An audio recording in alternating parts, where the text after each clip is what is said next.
ವಿಪಕ್ಷಗಳ ಗದ್ದಲದ ನಡುವೆನೇ 2026ನೇ ಸಾಲಿನ ಕರ್ನಾಟಕ ಸರ್ಕಾರಿ ಉದ್ಯಾನವನಗಳ ಸಂರಕ್ಷಣೆ ತಿದ್ದುಪಡಿ ವಿಧೇಯಕ ಅಂಗೀಕಾರ ಆಯಿತು.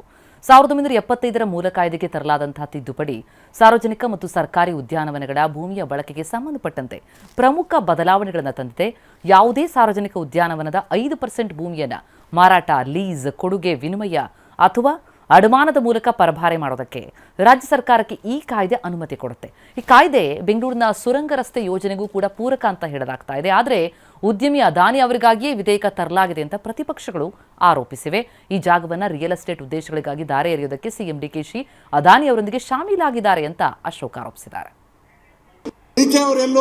ಅದಾನಿ ಮನೆಗೆ ಹೋದ್ರು ಅಂತ ಪರ್ಯಾಲೋಚನಾ ಪ್ರಸ್ತಾವವನ್ನು ಈಗ ಸಭೆ ಮಟ್ಟಕ್ಕೆ ಹಾಕುತ್ತೇನೆ. 2026ನೇ ಸಾಲಿನ ಕರ್ನಾಟಕ ಕೈಗಾರಿಕೆಗಳ ಸೌಲಭ್ಯ ತಿದ್ದುಪಡಿ ವಿಧೇಯಕವನ್ನು ಪರ್ಯಾಲೋಚಿಸುತ್ತದೆ ಎಂಬ ವಿಷಯ ಸಭೆ ಮುಂದಿದೆ.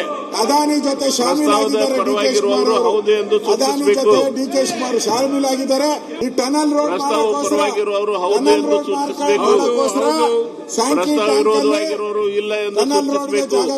5% ಜಾಗವನ್ನ ಇವತ್ತು ಪ್ರೈವೇಟ್ಗೆ ಮಾರೋ ಅಂತದಕ್ಕೆ ಅವಕಾಶ ಕೊಟ್ಟಿದ್ದಾರೆ. ಅಂದ್ರೆ ಇದರಲ್ಲಿ ಅದಾನಿ ಕೈವಾಡ ಇದೆ. ಅದಾನಿ ಅವರು ಟನಲ್ ರೋಡ್ ತಗೊಂಡಿದ್ದಾರೆ. ಅವ್ರಿಗೆ ಹೆಲ್ಪ್ ಮಾಡೋಕ್ಕೋಸ್ಕರ ನಿನ್ನೆ ಅದಾನಿಯವರು ಡಿ.ಕೆ. ಶಿವಕುಮಾರ್ ಮನೆಗೆ ಬಂದು ಅವರು ಒಪ್ಪಿಗೆ ಕೊಟ್ಟ ಮೇಲೆ ಇವತ್ತು ಬಿಲ್ಲನ್ನು ತಂದಿದ್ದಾರೆ.